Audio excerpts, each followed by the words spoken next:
Gidipti arzum, isteğim göresin hayanım, hayanım, hayanım.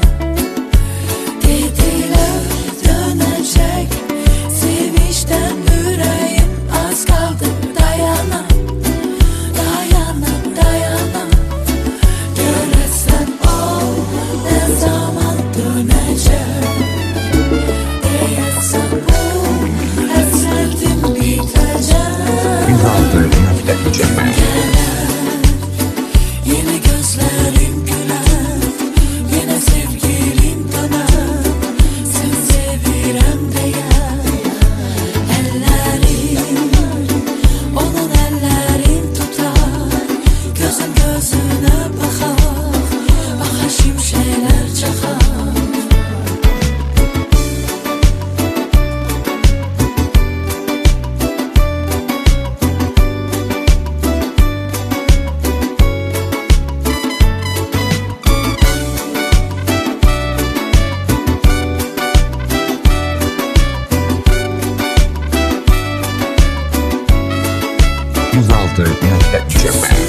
Gidipti sonsuz isteğim göresin hayanım, bilmirsiz hayanım.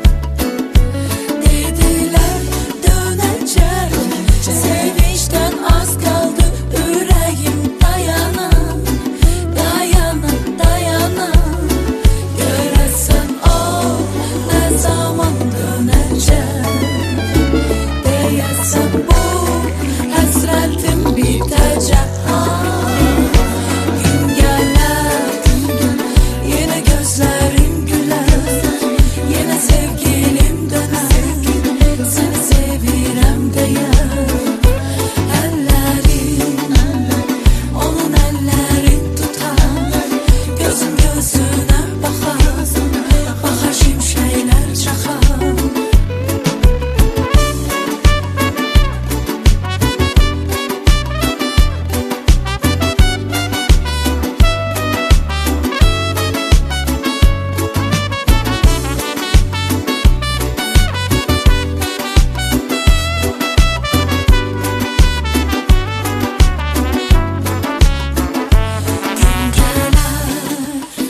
Yine gözlerim güler, yine sevgilim döner. Seni sevirem diyer ellerim, benim ellerimi tutar. Gözüm gözüne bakar, bakar şimşekler çakar. Gün gelir, yine gözlerim güler, yine sevgilim döner. Seni sevirem diyer ellerim, onun ellerin tutar. Gözüm gözüne bakar, bakar şimşekler çakar. Gün gelir.